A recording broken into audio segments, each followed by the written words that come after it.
భూభారతి చట్టంలో సవరణలకు ఛాన్స్ ఉందన్నారు చేవెళ్ల ఎమ్మెల్సీ పట్నం మహేందర్ రెడ్డి. ఎమ్మెల్యే కాళయాదయ్య రంగారెడ్డి జిల్లా చేవెళ్లలో భూభారతి చట్టంపై అవగాహన సదస్సు నిర్వహించారు. పెండింగ్ లో ఉన్న సాదా బైనా దరఖాస్తులకు పరిష్కారం లభిస్తుందని చెప్పారు నేతలు. నూతన చట్టం భూ వివాదాల పరిష్కారానికి ఎంతో ఉపయోగపడుతుందన్నారు. ఆధార్ కార్డు తరహాలోని త్వరలోనే భూధార్ కార్డును తీసుకొస్తామని చెప్పారు నేతలు. ఎన్నో కష్టాలు ఉన్నమాట వాస్తవం. దాంట్లో ఎలాంటి పవర్స్ లేకుండా మరి భూభారత చట్టంలో ప్రజలకు అనువుగా మార్చుకోవడానికి ఇక్కడ ఎంఆర్ఓ లెవెల్లో పనే విధంగా భూభారత చట్టం పొందుపరిచింది. ఎంఆర్ఓతో కాకపోతే ఆర్డీఓతో కాకపోతే కలెక్టర్ లెవెల్ మరి ఎక్కువ సమస్యలు పరిష్కారం అయ్యే విధంగా మరి కార్యక్రమాలు భూభారత చట్టంలో ఉంది. కాబట్టి భూభారత చట్టం గురించి అందరూ కూడా అన్ని విషయాలు చెప్పారు.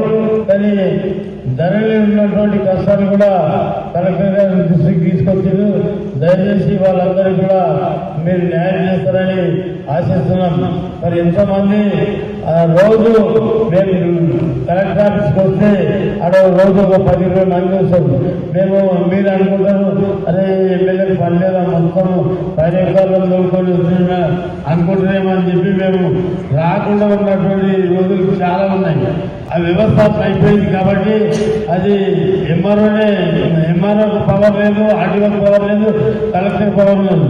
కలెక్టర్ ఒక్కడే తమ్ము పెడితే అవి సమస్యలు అయితే అవి కూడా రకరకాల మేడల్స్ ఉండడం వల్ల ఈ మేడలు కాకపోతే ఇంకో మేడల్ కాకపోతే ఆ మేడల్లో కట్టుకొని రావాలంటే చెప్పేసి మరి వాళ్ళు తిరిగి ఎంతో బేదారైనటువంటి సందర్భాల్లో చాలా మంది రైతులు కష్టపడ్డారు. వాళ్ళకి ఏం చెప్పాలో కూడా మాకు చూడని విధంగా మేము దాట వేసుకొని ముఖం సాటేసుకొని తిరిగినటువంటి రోజులు చాలా ఉన్నాయి. ధరించుకొని చాలా ఇబ్బందులు పడ్డాం. కాబట్టి మరి భూభారతి వచ్చిన తర్వాత ముఖ్యమంత్రి గారు ఇవాళ రైతుల ప్రజాపాలనలో ప్రజలకు అనేక కార్యక్రమాలు, ప్రజలకు మేలు జరిగే కార్యక్రమాలు చేపట్టాలని మరి ఎన్నికల కంటే ముందే ఈ విషయం భూభారతి మరి దాన్ని రద్దు చేస్తామని చెప్పడం జరిగింది. దాంతోనే అధికారంలోకి రావడం జరిగింది. ఏదైతే ధర ఉన్నప్పుడు రైతులకు చాలా ఇబ్బందిగా ఉండేది.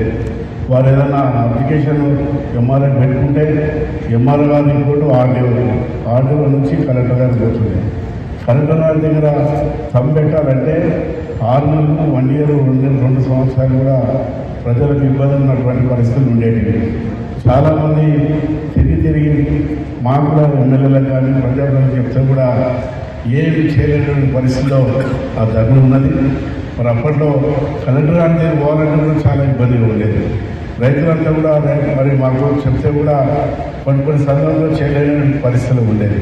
కానీ ఇప్పుడు అట్లా కాకుండా ఏదైతే ఈ భూభారతి చట్టము మరి ప్రజలకు అందుబాటులో వచ్చి మరి అధికారులంతా కూడా గ్రామాల్లో కూడా గ్రామ సభలు పెట్టి మరి అధికారులు మీ దగ్గరికి వచ్చి మరి ఎంఆర్ఓ ద్వారానే 90% పరిష్కారం ఈ చట్టంలో జరుగుతుంది.